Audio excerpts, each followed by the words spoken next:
Versículos 27 al 32.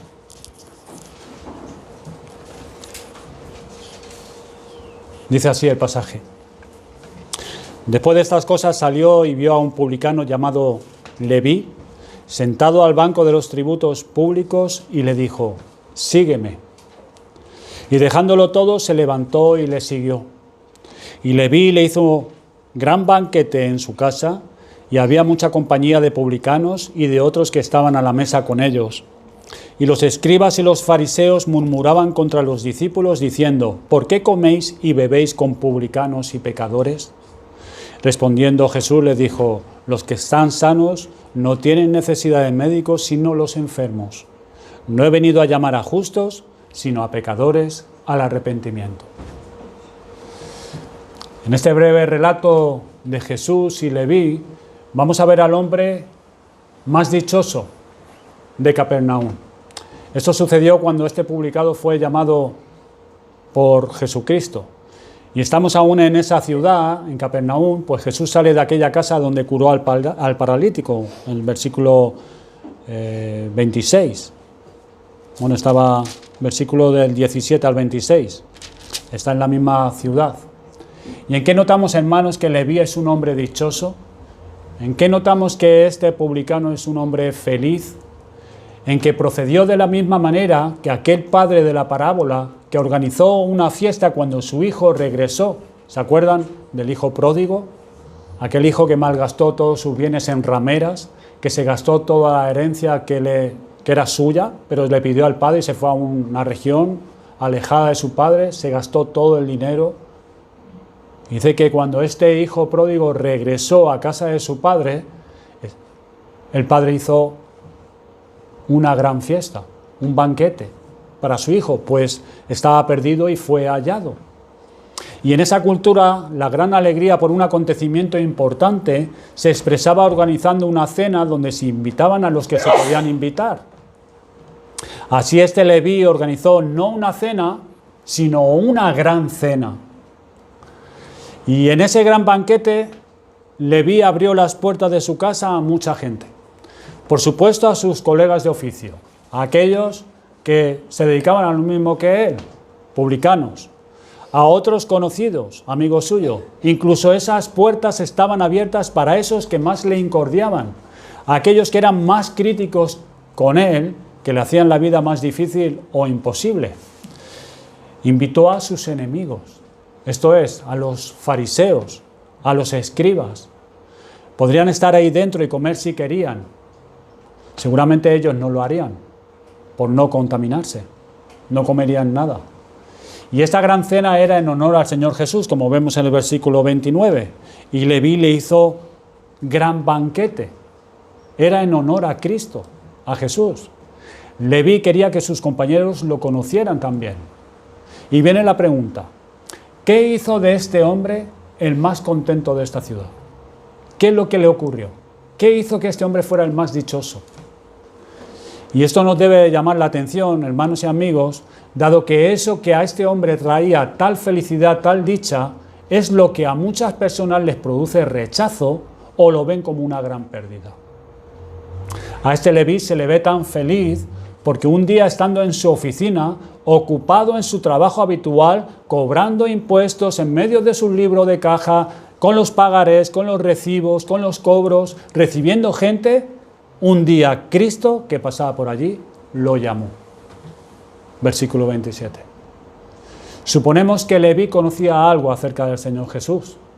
Habría oído de sus predicaciones, oído de las maravillas que estaba haciendo entre el pueblo.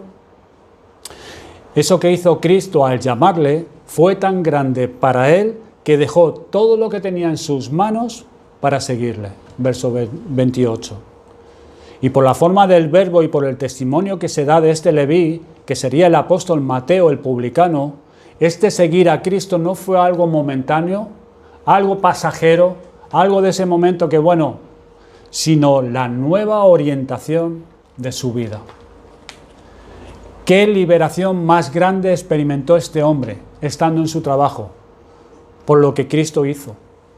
representó para él el soltarse de unas amarras a las que estaba encadenado, mirar hacia adelante, ver un nuevo horizonte ante sí, poner rumbo ahora hacia un puerto en verdad deseable, dichoso, un destino feliz.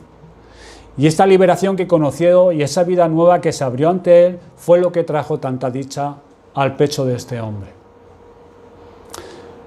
Para destacar esto, primeramente tenemos que ver la gracia de Cristo que salva. Y para destacar esto tenemos que mirar a Leví y su trabajo. ¿Qué vida llevaba Leví? ¿Quién era Leví realmente? Un publicano en Palestina era un cobrador de impuestos. Eran judíos y trabajaban para el imperio que dominaba Israel, un imperio opresor. Algunos de ellos iban a donde estaban las personas a quienes tenían que cobrar y otros tenían su oficina, como el caso de Leví.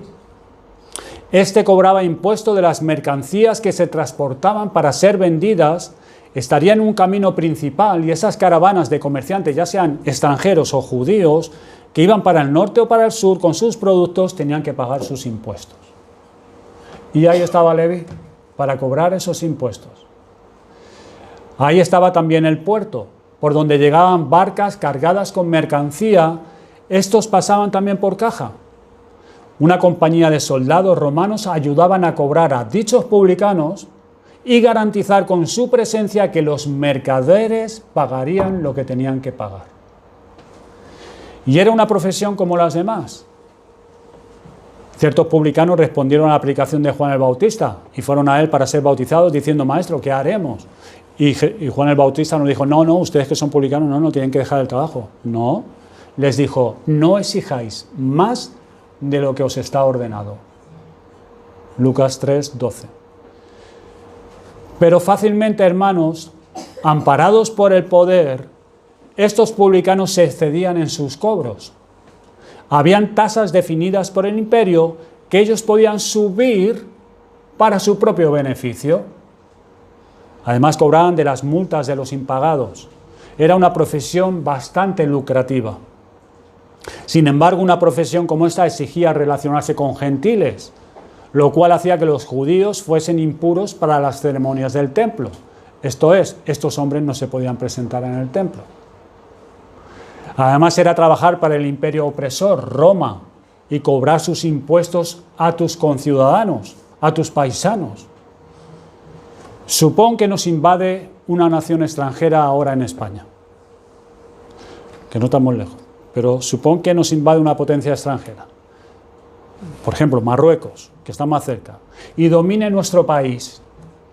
Vivimos sujetos a leyes que ellos nos impongan, a los impuestos que ellos marquen y regidos por gobernantes que ellos pongan, y vigilados por sus ejércitos y tecnología. ¿Cómo verías a algún vecino tuyo o un familiar tuyo que se prestara a servir a esta nación opresora para darle información y facilitar datos que ellos necesitan y además le pagaran un buen sueldo por ello? ¿Cómo lo verías tú? ¿No oímos de Corea del Norte? ¿No oímos de Cuba, Venezuela, algo parecido?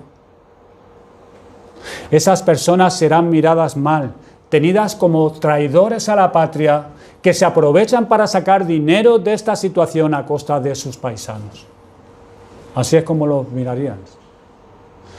Así era Leví.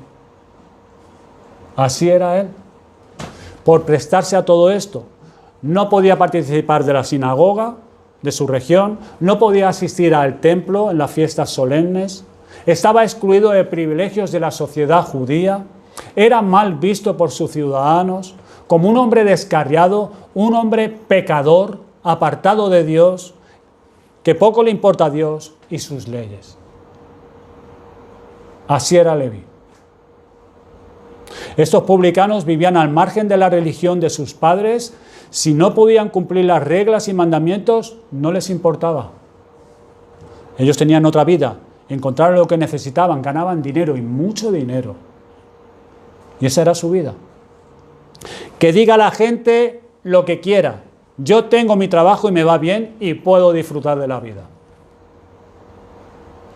Y tenemos en Leví a un hombre entregado a su trabajo, ganando bien, viviendo para él, que la gente le dice y le señala, que lo tienen como un traidor y descarriado. Bueno, allá ellos. Yo estoy bien, yo estoy haciendo dinero, trabajando como puedo y en lo que sé.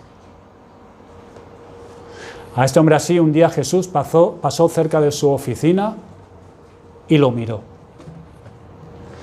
Término que quiere decir contemplar, mirar con atención, con los ojos fijos en él. Pero Leví percibió otra cosa. Leví percibió que no le estaba mirando como a un mero traicionero judío, oficial de Roma, sino una mirada que quería algo. Este Jesús, de quien conocería algunas cosas y a quien habría oído enseñar, como que le apela a algo. Y seguidamente le dijo, sígueme. Este sígueme no es un ven y charlamos un rato, no es ¿qué piensas de mí? O un cree en mí, sino es el llamado a regir a partir de ahora su vida bajo la guía y las enseñanzas de Jesús. Sígueme. Esta es la forma de expresar en los evangelios venir a ser un discípulo de Cristo. Lo vemos otro ejemplo de Pedro, Jacobo y Juan, cuando el Señor alquila la barca, le dice, métete un poco dentro y empieza a enseñar a la multitud. Dice que cuando termina de enseñar le dice a Pedro, boga mar adentro. Y Pedro le dice, Señor, hemos estado pescando toda la noche y no hemos pescado nada, pero en tu palabra tiraré las redes. Y recogieron gran pesca de peces. Cuando vio esto Pedro y los que estaban en la barca, Pedro sobre todo cayó a los pies de Cristo. Señor, apártate de mí porque soy pecador, al ver tal cantidad de peces. Y dice que cuando trajeron a tierra las barcas, dejándolo todo, le siguieron. Esto es, pusieron a partir de ese momento su vida bajo la guía y las enseñanzas de Cristo. Ese es el sígueme. O en Lucas 9:59, dijo a otro, sígueme. Él le dijo, Señor, déjame primero que vaya y entierre a mi padre. Y el Señor le dice, deja que los muertos entierren a sus muertos y tú ve y anuncia el reino de Dios. Es igual, sígueme. Esta mirada de Cristo y ese sígueme fue algo semejante al quiero ser limpio. Esa palabra que le dijo Jesús al leproso. O como aquel bogad mar adentro y echad vuestras redes para pescar, que ordenó a Pedro. Es lo mismo. Estas son las palabras por las que Cristo, por el poder de su gracia, imparte la vida y la salvación al hombre. El poder de la gracia que libera al hombre de su pecado, de la ignorancia, de las miserias que nos encadenan, para poder venir a una nueva vida. Este Leví conoció de esta forma la gracia salvadora, liberadora y renovadora de Cristo cuando le miró y le dijo esta palabra. No hubo más conversación, ni lucha, ni explicaciones, ni argumentaciones por parte de Leví. No hubo intercambio de ideas para vencer. Cristo lo mira y le da el mandato. Y es como les había dicho a los fariseos y escribas en la casa de la que acababa de salir. El Hijo del Hombre tiene potestad en la tierra para perdonar pecados. Y aquí vemos la potestad que tiene para salvar. Da la palabra y la salvación es dada. Eso que hizo Cristo fue que manifestó su gracia irresistible. 5:32. Él llamó de forma eficaz a este Leví para salvación. Esta resulta que es la única forma en la que un hombre puede ser salvado. Que Jesús haga esto mismo que nos dice aquí que hizo con Leví. Porque ese es el único poder, amigos y hermanos, que puede sacar al hombre bajo el poder del pecado en el que vive por naturaleza desde que nace. Esta es la única forma. Que Jesús llame a ese hombre, a esa mujer. Este poder de Cristo es irresistible.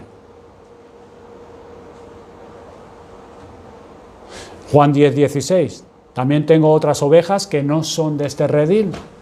a aquellas también debo traer, y oirán mi voz, y habrá un rebaño y un pastor. O en 2 Tesalonicenses, capítulo 2, versículo 13-14, pero nosotros debemos dar siempre gracias a Dios respecto a vosotros, hermanos amados en el Señor, de que Dios os haya escogido desde el principio para salvación, mediante la santificación por el Espíritu y la fe en la verdad, a lo cual os llamó mediante nuestro Evangelio, para alcanzar la gloria de nuestro Señor Jesucristo. Y este poder de Cristo es irresistible. Y lo es no porque esa persona quiera o no quiera va a ser traído hasta el reino de Dios. No es así. Mirar a Leví, no solo hizo lo que Cristo le dijo, sino lo hizo como el hombre más feliz. Ese es el llamado irresistible. Entonces, ¿en qué es irresistible? Es irresistible porque vence todos los obstáculos que frenan al hombre a oír, recibir y hacer lo que Cristo le dice. Por eso es irresistible. Sin este poder, ninguno de nosotros podríamos ser salvos, porque en nosotros, por naturaleza, siempre saldrán pegas, problemas, o no entenderemos lo que Cristo nos dice y nos pide.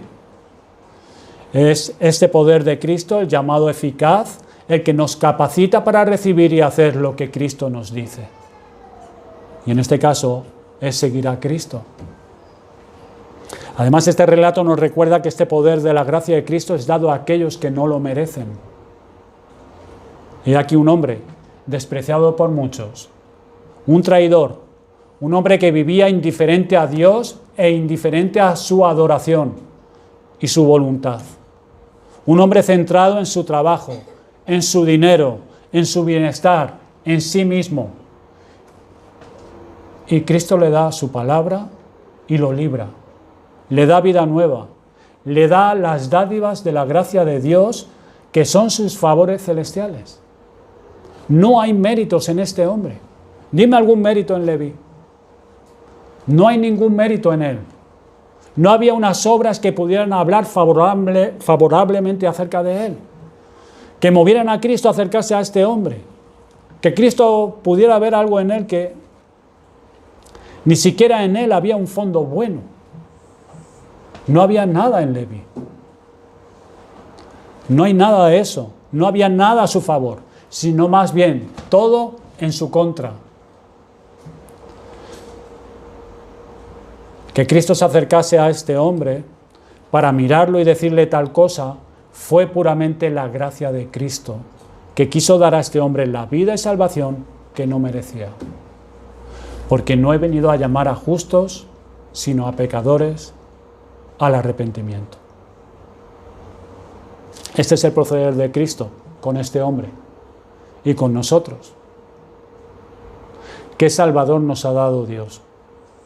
Qué Salvador tan grande, que no tenemos que estar buscando algunas cosas buenas en nosotros, amigos, o poseer algunos méritos o cualidades naturales que tú tengas para pedirle que te perdone y que te salve. No tenemos que estar mirándonos a nosotros mismos, buscar algo en nosotros, sino que pese a todos los pecados que hemos acumulado en nuestra vida, Él puede venir, puede mirarnos y decirnos la palabra para librar nuestra alma de la ignorancia y la vida sin Dios en la que vivíamos, atados a nuestras ideas erradas y dañinas. Esa es la gracia de Cristo que salva. Una gracia que no merecemos, pero se nos es dada en Cristo. El segundo punto es que la gracia de Cristo nos guía a una nueva vida. Versículo 28 nos dice que acto seguido dejó esa profesión tan lucrativa y siguió a Cristo. No podía volver a ella y buscar ahora otro trabajo siendo un cobrador de impuestos, pues era una cosa muy difícil para él. Siendo a los ojos del pueblo un traidor, ¿a quién iba a pedir Leví ahora trabajo? Pues tenía que comer, tenía que ser sustentado. Pues tal cosa, hermanos y amigos, no la hizo con pesar, ni a regañadientes, sino gozosamente, como el hombre más feliz. ¿Por qué? ¿Qué vio? ¿Qué obtuvo para organizar un gran banquete? Que la gente lo dejase tranquilo viviendo su vida era la vida que había escogido vivir él, con su trabajo y lo que podría hacer y comprar. Eran sus proyectos y sus expectativas. Vivía con su confianza puesta en los hombres, en el trabajo que tenía, en lo que podría dar ese dinero. Ese era el panorama que él tenía ante sí. Pero ese día que Cristo se acercó y le miró y le dio su palabra, iluminó su entendimiento para ver lo lejos que estaba de Dios su Creador, y le cambió ese corazón de piedra y entendió, Leví, cómo había estado viviendo para sí mismo, para buscar sus gustos y satisfacer sus deseos, cómo había puesto toda su confianza en lo pasajero. Vio algo de lo que nos dice Eclesiastés en el capítulo 5, versículo 10, que dice que el que ama el dinero no se saciará de dinero. El que ama el mucho tener no sacará fruto. O en el versículo 15 del mismo capítulo, como salió del vientre de su madre, así vuelve, yéndose tal como vino y nada tiene de su trabajo para llevar en la mano. Fue iluminada su mente y pudo ver quizás cosas así. ¿Qué estoy haciendo? ¿En qué estoy poniendo toda mi confianza? ¿En lo pasajero? ¿En lo que se va a acabar? ¿En lo que hoy tengo y mañana no tengo? ¿Y saben por qué vivía así Leví? Porque había hecho, como decía Jeremías capítulo 2, versículo 5. Se alejaron de Dios y se fueron tras la vanidad y se hicieron vanos. Vanos. Lo que hizo Cristo enviándole esta palabra no solo le permitió entender lo errado y desviado de su vida, sino también lo cercano que ahora era Dios para él. Para el corazón natural, Dios es remoto. Una idea compleja y sin atractivo para el hombre natural, para la mujer natural, con el corazón endurecido. Pero la obra de gracia de Cristo, llamándolo con su poder, hace como lo dice Efesios capítulo 2, versículo 13.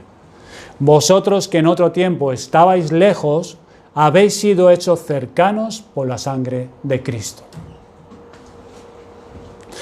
Cercano a Dios, cargado de bondades y riquezas y bendiciones, y tan cercano que Dios ahora se vuelve atractivo, se siente atraído por Dios y lo ve digno de confianza, de confiar en Él.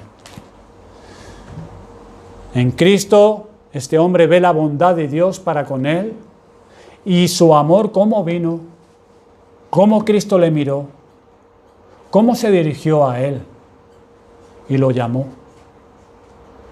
para abrirle la puerta ahora y entrar donde estaba Dios. Todo esto delante de sí, que Cristo le trajo, viéndose él tan indigno, le llevó a dejar todo a un lado para seguir a Cristo. Y esto lo estimó como un honor y un gran privilegio que se le concedía. Por eso era el hombre más feliz del mundo. El hombre más feliz, que Cristo lo llamara. ¿Cómo se acercó a él? ¿Cómo le miró?